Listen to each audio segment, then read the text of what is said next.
Alam.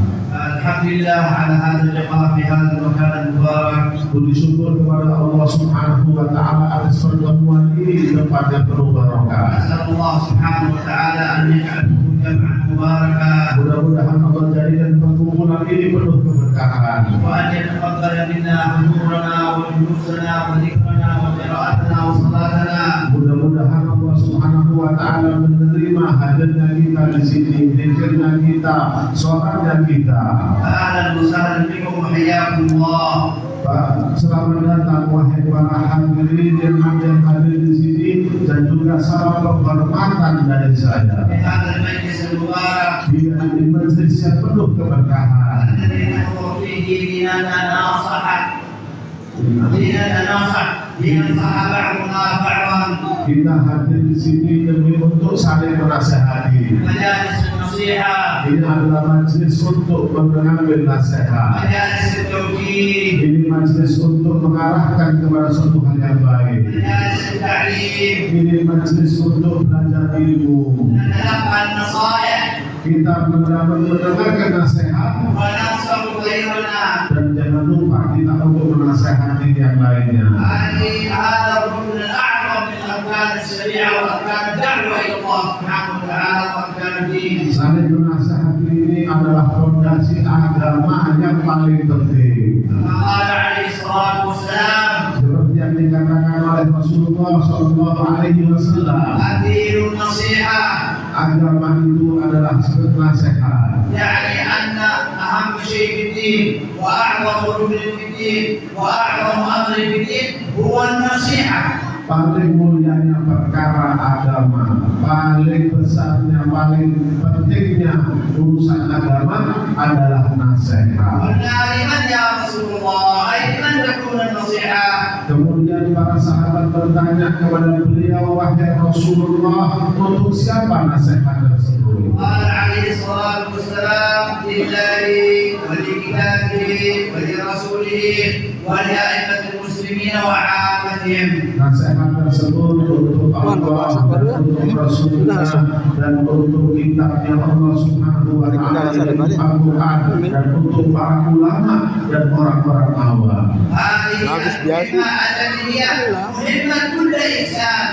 Nasihat itu adalah tugas bagi setiap individu manusia. لأن بالنصيحة ينتشر الدين. Karena dengan nasihat itu agama akan tersebarkan. بالنصيحة ينتشر الخير. Dengan nasihat kebaikan akan tersebar. بالنصيحة ينتشر المعروف. Dengan nasihat akan bertebar kema'rufan. بالنصيحة ننهى عن المنكر وينتهي المنكر. Dengan nasihat kita bisa memerintahkan kebaikan dan mencegah kemungkaran. ليست النصيحة مهمة الشيخ ولا مهمة المحاضر ولا مهمة الداعي فقط. Nasihat itu bukan tugas seorang khotib, tugas seorang guru, tugas seorang alim ataupun tugas seorang yang berceramah atau seorang dai. إنما النصيحة مهمة كل مسلم. هذه مهمتك. النصيحة أن تنصح وتعلم وتذكر بقدر ما أعطاك الله سبحانه وتعالى. Nasihat itu adalah kewajiban setiap individu muslim seharus menasihati satu sama lain sesuai dengan kemampuannya, sesuai dengan ilmu yang diberikan oleh Allah Subhanahu wa taala. نحن نأتي إلى هذا المجلس لنتلقى النصائح. Kita hadir di sini untuk mendengarkan nasihat. نرجع إلى بيوتنا لنعطي النصائح. Kita untuk supaya nanti kita keluar dari sini dan kembali ke rumah untuk menasihati orang lain. وأول إنسان يجب عليك أن تعطيه النصيحة هي نفسك. انصح نفسك. انصح نفسك. Orang yang pertama kali yang harus kamu nasihati adalah dirimu sendiri. Kata beliau, nasihati dirimu, nasihati dirimu dulu. حاسب نفسك على العمل. Introspeksi dirimu sendiri bagaimana amalnya. انصح نفسك للمحافظة على الصلاة.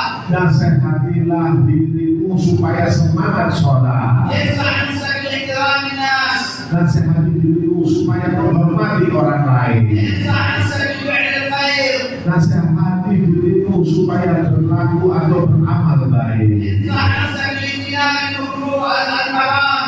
Nasihati menasihati dirimu supaya meninggalkan hal yang haram. فإذا نصحت نفسك وانتفعت فإن الله سيدعو بمصلح الناس. Maka kalau kamu berhasil untuk menasihati dirimu dan mengamalkan nasihat dari dirimu sendiri, maka engkau akan menjadi Allah akan menjadikan nasihatmu itu manfaat buat orang lain. ابدأ بنفسك من نهى عن غيرها فإن انتهت عنه فأنت حكيم.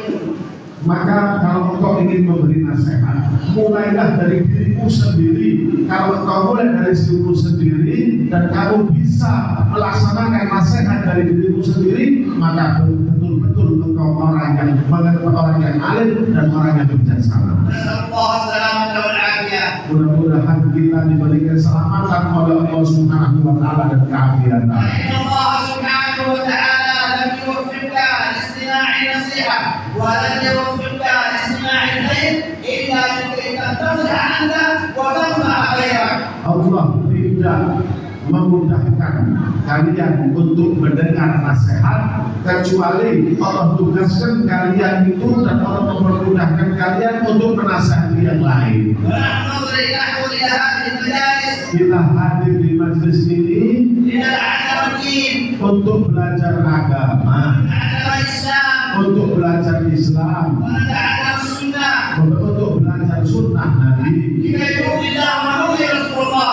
صلى الله عليه وسلم. supaya kita bisa membuat Allah dan Rasulnya itu ridho. وهذا هو ذكر الله سبحانه وتعالى. Ini adalah majlis atau zikir kepada Allah Subhanahu wa taala. نرجع إلى بيوتنا وبدأنا وغيرنا وتحولنا وحسنا أخلاقنا وأحوالنا ومعاملاتنا. Di keluar dari majlis ini kita pulang ke rumah, kita bertambah ilmunya, berubah akhlaknya, berubah perilakunya menjadi lebih baik. فإن الإنسان إذا حضر إلى هذه المجالس Karena seorang manusia itu kalau hadir di majlis seperti ini, واستمع إلى ذكر الله والنصائح mendengarkan zikir dan nasihat, ورجع إلى بيته وهو مرض ولم يتغير ولم يتأثر maka ketika dia pulang ke rumah tidak ada perubahan sama sekali, فليحاسب نفسه فإن هذا يدل على قساوة القلب. ini dia harus melihat dirinya, introspeksi dirinya. Ketahuilah bahwasanya orang yang seperti itu hatinya masih keras. وإن أبعد قلوب الناس بالممكن الرحيم القلب القاسي. Orang yang paling jauh dari Allah Subhanahu wa taala adalah orang yang memiliki hati yang keras. يرجع الإنسان إلى بيته متعلما ومعلما. Dia seseorang itu setelah hadir majlis seperti ini pulang menjadi orang yang mengetahui ilmu dan mengajarkan atau berbagi ilmunya dengan yang lain. تنصح أهلك، Nasihatilah keluargamu, تنصح أولادك، nasihatilah anak-anakmu. تنصح الخادم عندك في البيت، Kalau engkau punya pembantu, nasihatilah dia, تنصح جيرانك. nasihatilah tetanggamu. هذه مهمة كل مسلم Ini adalah tugas setiap muslim. بالذي تعرفه. Dengan apa yang kau ketahui? يقول عليه الصلاة والسلام: Rasulullah Shallallahu Alaihi Wasallam bersabda, بلغوا عني ولو آية. sampaikan dariku walaupun satu ayat. فإن الله سبحانه وتعالى يكتب الدعاء إلى الله. Karena kalau kau sampaikan, engkau dicatat oleh Allah Subhanahu Wa Taala sebagai orang yang mengajak kepada Allah Subhanahu Wa Taala. أنت لا تحفظ القرآن، Engkau mungkin tidak hafal Al-Quran, لا تحفظ الحديث، tidak menghafal hadis, لا تحفظ الأحكام، tidak menghafal hukum-hukum. لا تدعي شيئا غريب. Kau mengetahui sedikit itu, حتى ذلك القليل، maka yang sedikit itu ajarkanlah kepada yang lain. حتى ذلك القليل. Maka amalkanlah dan ajarkan yang sedikit tersebut. هذا القليل عند الله كبير جدا. Yang sedikit itu di sisi Allah, di mata Allah sangatlah besar. أنت لا تقرأ ولا تكتب. Mungkin saja kau tidak bisa membaca dan tidak bisa menulis, أنت القيام وأنت الداعين إلى الله. tapi di hari kiamat kau mendapatkan pahala orang yang mengajak kepada kebaikan. فمن كأنك نصحت زوجك، كأنك نصحت ابنك، كأنك نصحت ابنتك، نصحت خادمك، نصحت سواقك، نصحت جارك، نصحت زميلك، نصحت صديقك. هذه النصيحة هي التي تجعلك داعيا وأنت إنسان عامل. Maka cukup pahala tersebut cukup didapati dengan engkau menasihati keluargamu, menasihati anakmu, menasihati pembantumu, menasihati supirmu, menasihati teman-temanmu, menasihati pembantumu, menasihati orang-orang yang dekat dengan engkau. Dengan itu derajatmu diangkat oleh Allah Subhanahu wa Ta'ala dan engkau tercatat sebagai orang yang selalu orang kepada kebaikan. Maka nanti kalau kau tidak mengamalkan, tidak memberikan nasihat, kau akan dipertanggungjawabkan oleh Allah Subhanahu wa Ta'ala nanti di hari kiamat dan sebagai orang yang tidak menjalankan perintahnya.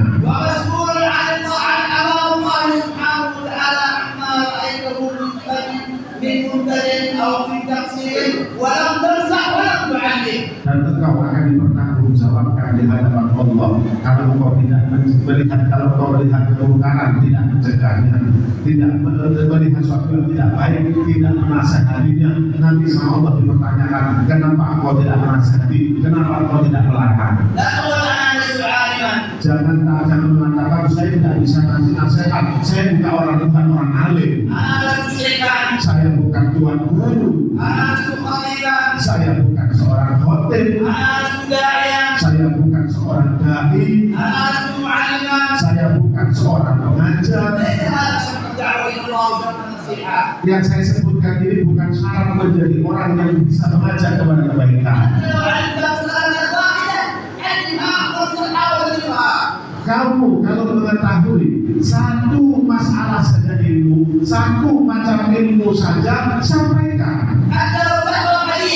Walaupun kau cuma menghafal satu hadis saja, ajarkan kepada temanmu, ajarkan kepada istrimu, ajarkan kepada anak-anakmu.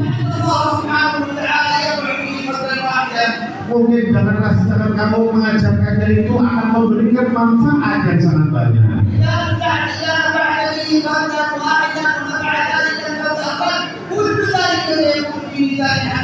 Kalau kita bisa memberi manfaat kepada satu orang dan satu orang tersebut bisa memberikan manfaat kepada yang lainnya bahkan lebih banyak, maka orang yang mengambil manfaat dari kamu itu pahalanya juga diberikan kepada kamu.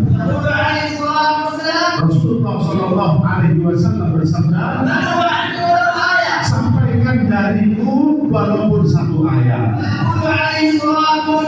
Dan Rasulullah Shallallahu Alaihi Wasallam bersabda, Allah Subhanahu wa Ta'ala memperindah seseorang dia mendengar perkataanku dan dia menghafal dan memahaminya dan disampaikan seperti yang dia dengar. Maka mungkin saja seseorang yang menyampaikan kepada yang lain, maka yang menerimanya itu kadang lebih memahami daripada yang menyampaikannya.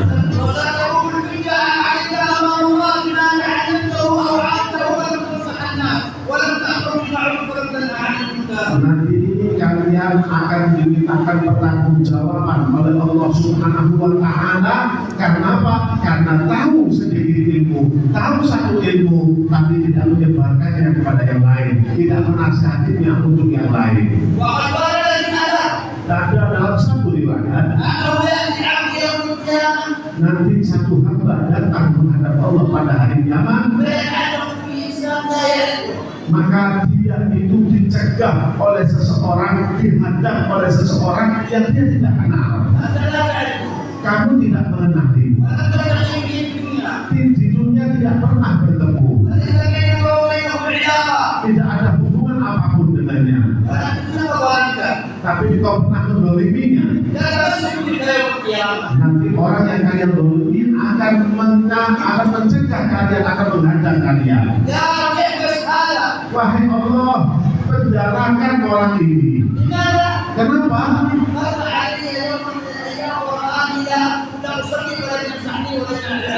Ya Allah, dia ini pernah lewat di hadapanku. Dia tahu kalau aku tidak sholat, tapi aku tidak dinasehati sehingga aku tidak sholat. Dia tahu kalau dia salah, dia melihat kalau saya salah, tapi saya tidak dinasehati. Ini adalah kewajiban setiap muslim, wahai saudara-saudaraku. Kita hadir di majelis ini untuk menimba ilmu dan mengajarkan ilmu yang kita pelajari. Dan karenanya Rasulullah SAW bersabda, orang yang terbaik di antara kalian adalah orang yang belajar Al-Quran dan mengajarkannya.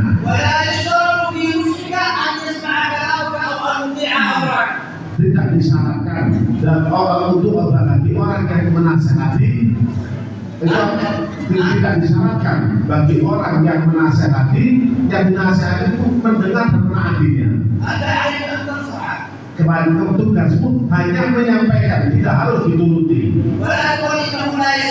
Jangan sampai kita ini tidak mau menasehati karena nasihat saya tidak didengar. Jangan kita tidak mau menasehati orang dengan alasan orang yang saya nasihati tidak mau mendengarkan saya, tidak mau mengambil manfaat dari saya. Ini bukan tugasmu. Tugasmu hanya menyampaikan nasihat.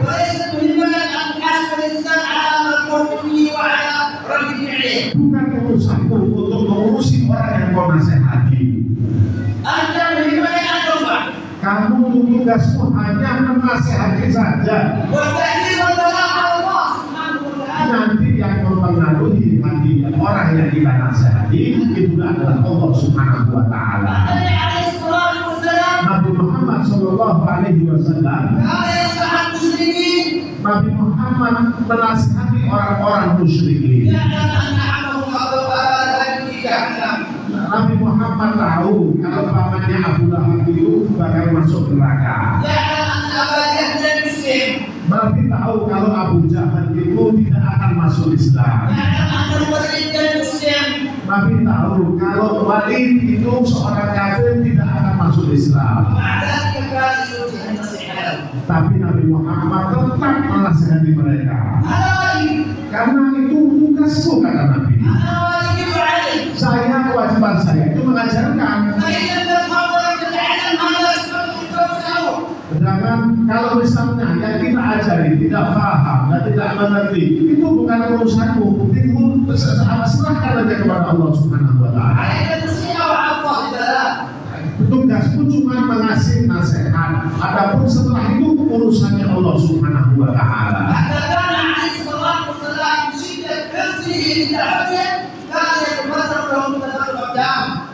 Termakan Rasulullah SAW karena sangat semangatnya, sangat dahsyatnya dalam berdakwah kepada Allah Subhanahu wa Ta'ala. Beliau fokus hanya berdakwah, tidak sibuk dengan yang lain.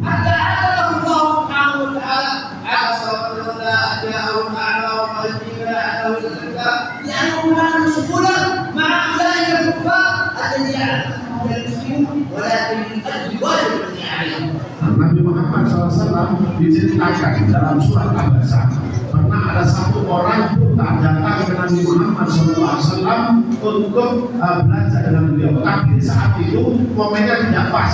Ya, Nabi Muhammad sedang berbicara, sedang menasihati pembesar orang-orang muslim, pembesar kafir. Tadi dinasihati sama Rasulullah SAW. Datang orang Islam, orang mukmin datang kepada Nabi Muhammad SAW untuk belajar. Maksud Nabi Muhammad, sebentar dulu saya lagi fokus kepada orang-orang kafir.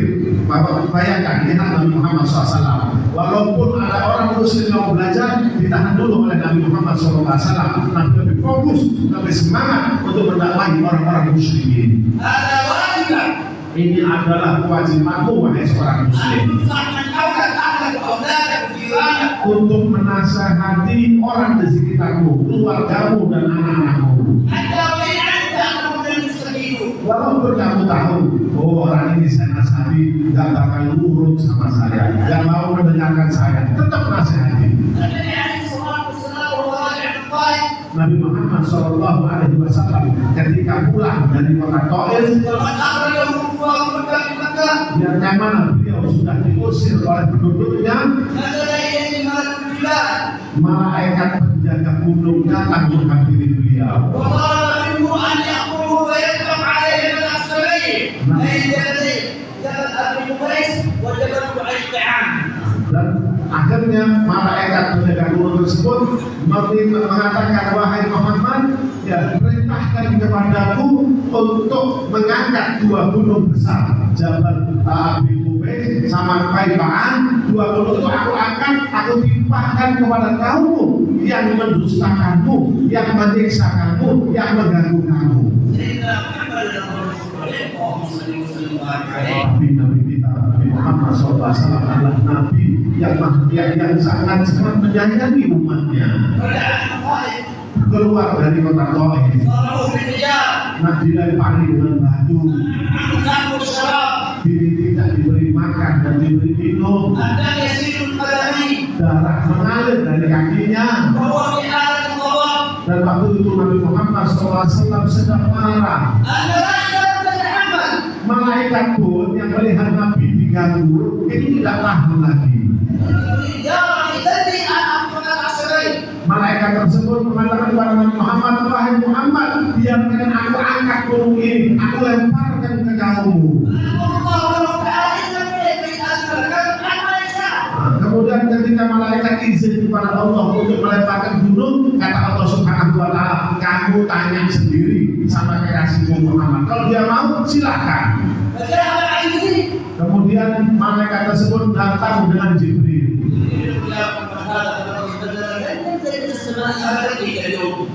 Akhirnya malaikat penjaga gunung tersebut turun bersama malaikat Jibril, dan malaikat Jibril mengatakan kepada Nabi Muhammad, wahai Muhammad, ini malaikat penjaga gunung tidak pernah turun dari langit kecuali hari ini.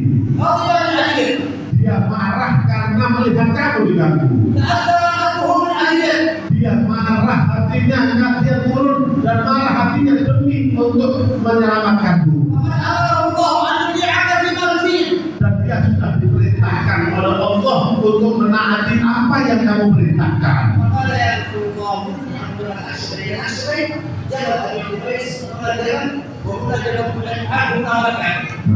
Maka katanya malaikat penjaga gunung, wahai Muhammad, perintahkan aku untuk mengangkat dua gunung. Maksudnya di sini Jabal Abi Qubais di sini karena dia, Jabal Qaibaan di sini, di tengah-tengahnya ada kota Mekah. Jadi kota Mekah ini diapit oleh dua gunung. أن يطلق على مكة كاملا أو يهدم هذا ويهدم هذا حتى تنهدم الكعبة. Kemudian tengah masuknya gunung itu tadi dihempaskan kepada mereka atau diangkat kemudian dilemparkan ke mereka. Bayangkan kalau itu terjadi, Ka'bah pun juga ikut hancur. Tapi coba tebak apa balasan Rasul, apa yang Rasulullah sampaikan kepada malaikat penjaga gunung tersebut. Karena dari itu Nabi lebih agung daripada malaikat, lebih memiliki kasih sayang daripada malaikat, lebih tinggi dari malaikat. Beliau adalah rahmat sebagai bentuk rahmat yang Allah di muka bumi.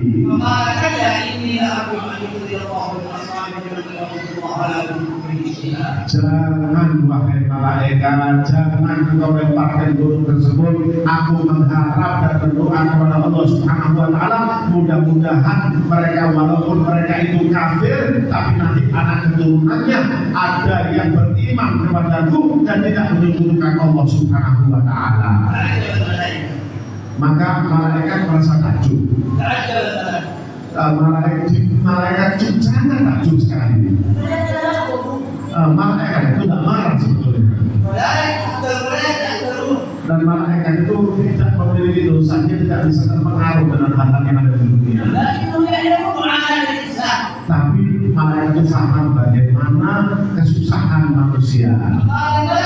Maka malaikat tersebut mengatakan, sungguh betul kamu ini, sungguhlah betul zat dari Allah yang menamakanmu adalah orang yang paling pengasih, paling penyayang kepada umatnya. Marilah bersolawat. Allahumma sholli wa sallim wa barik ala sayyidina Muhammad wa ala ali sayyidina Muhammad. Dan Nabi tidak mau mendoakan buruk kepada umatnya. Nabi Muhammad Shallallahu Alaihi Wasallam mereka tidak memenuhi panggilan Nabi Muhammad. Mereka itu tidak mendengarkan nasihatnya Nabi. Nabi tidak menaati beliau.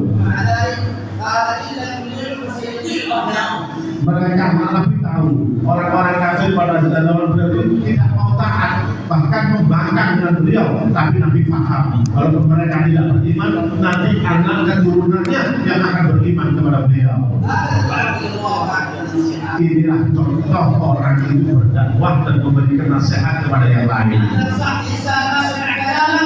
Kalau anda mendapati orang yang tidak mau mendengar omongan kalian, nasihat kalian, jangan mengatakan, oh ini orang susah nasihati, ini orang tidak ada bedanya sama setan, ini orang tidak manfaat. Jangan bilang begitu.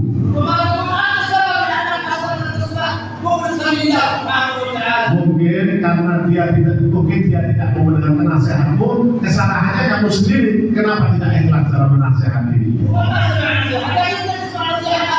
Dia tidak mendengarkan nasihatmu, mungkin dia mendengarkan nasihat orang lain.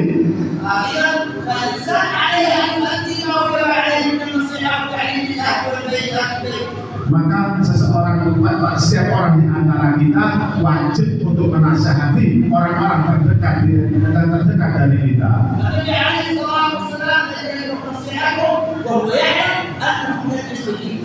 Nabi Muhammad SAW tidak berhenti untuk menasihati kaumnya yang kafir, sedangkan Nabi tahu mereka tidak mendengarkannya.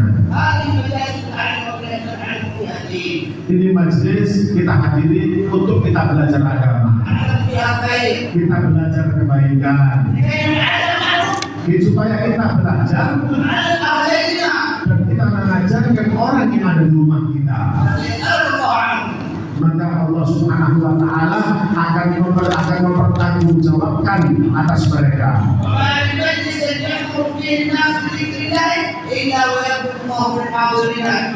Tidak setiap orang, tidak setiap kaum hadir di satu majelis kecuali Allah ampuni dosanya.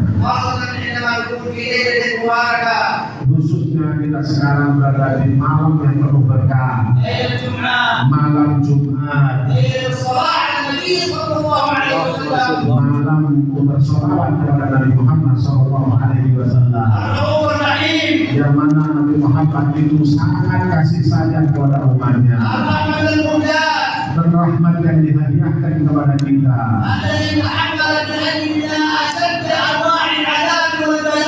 Yang mana Nabi Muhammad rela untuk merasakan gangguan, merasakan siksaan dari musuh-musuh beliau. Semua itu beliau lakukan demi untuk menyelamatkan kita.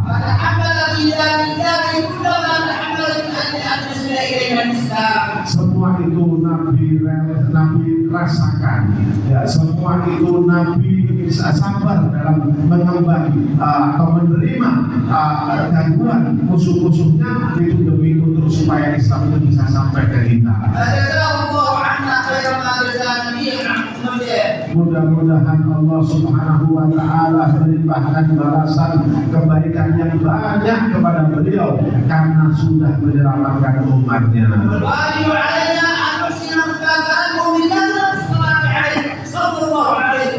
Maka kita harus berusaha untuk menyenangkan dan membalas Nabi Muhammad SAW. Walaupun sebenarnya kita tidak bisa membalas, tapi harus kita membalas sedikit dengan memperbanyak sholawat kepada Nabi Muhammad SAW.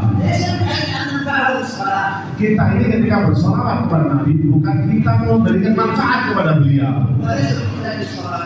Nabi itu tidak membutuhkan sholawatmu, Nabi itu tidak membutuhkan doamu.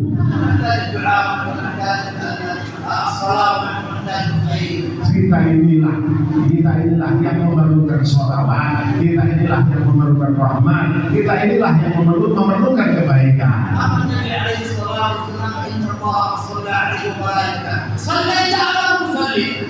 Kalau Nabi Muhammad SAW sudah diberikan sholawat khusus dari Allah Subhanahu Wa Taala, maupun kamu sholawat atau tidak, Nabi sudah mendapatkan sholawat dari Allah Subhanahu Wa Taala. إنما جعل الله سبحانه وتعالى الصلاة على رسول الله صلى الله عليه وسلم بابا من عزة الله وحفظه من الله. Hanya saja sholawat itu disyariatkan kepada kita supaya kita ini bisa menemukan pintu untuk sampai kepada Allah Subhanahu Wa Taala.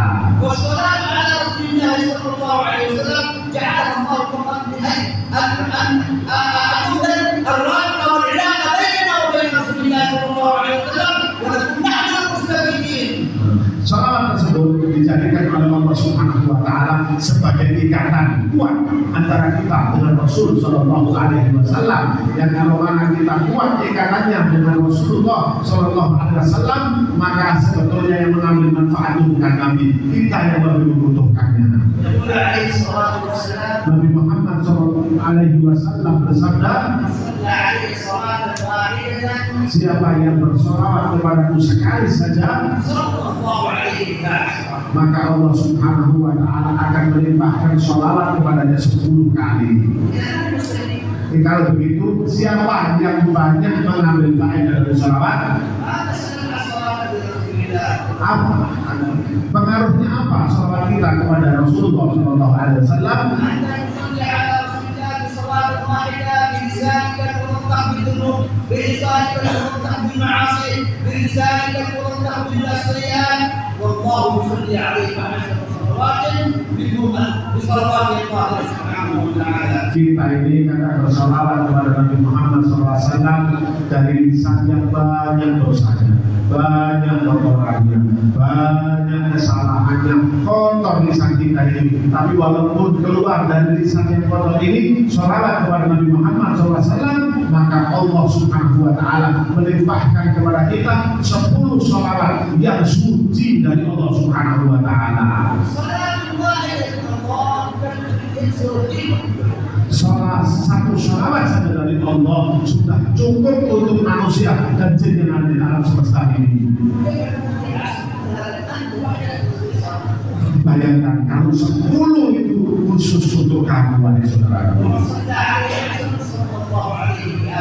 Siapa yang bersalawat 10 kali, maka Allah akan limpahkan sholawat kepadanya 100 kali.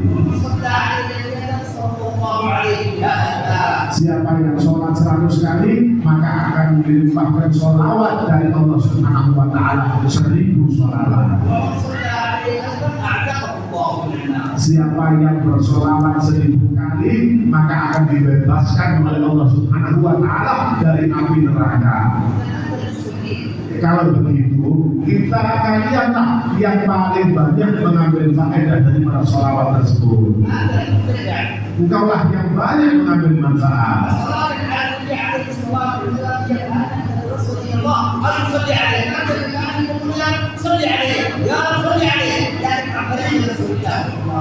Ketika engkau bersolawat, seakan-akan engkau meminta kepada Allah supaya Allah melimpahkan sholawat kepada saya melalui Rasulullah Sallallahu Alaihi Wasallam.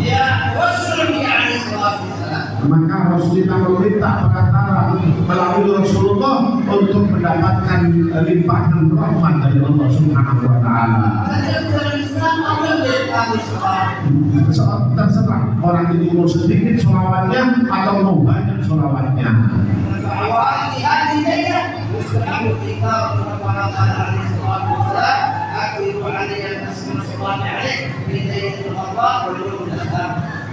Maka malam ini, malam Jumat, malam yang mulia, perbanyaklah sholawat kepada Nabi Muhammad SAW sebagaimana disabdakan oleh beliau, perbanyaklah sholawat di malam Jumat dan di hari Jumat yang penuh cahaya. Sholawat kepada Nabi Muhammad SAW adalah zikir yang paling mulia yang mendekatkan kita kepada Allah Subhanahu Wa Taala. Kalau kamu habiskan waktumu untuk bersolawat kepada Nabi Muhammad SAW, kamu sibukkan waktu untuk sholawat kepada Nabi Muhammad Sallallahu Alaihi Wasallam, maka itu sudah cukup bagi kalian daripada zikir yang lain.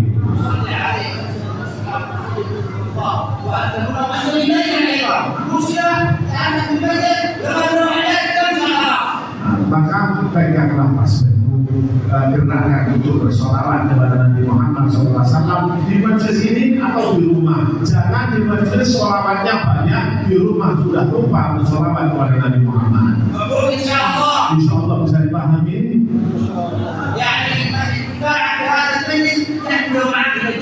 Manfaat majelis ini tolong dibawa sampai rumah.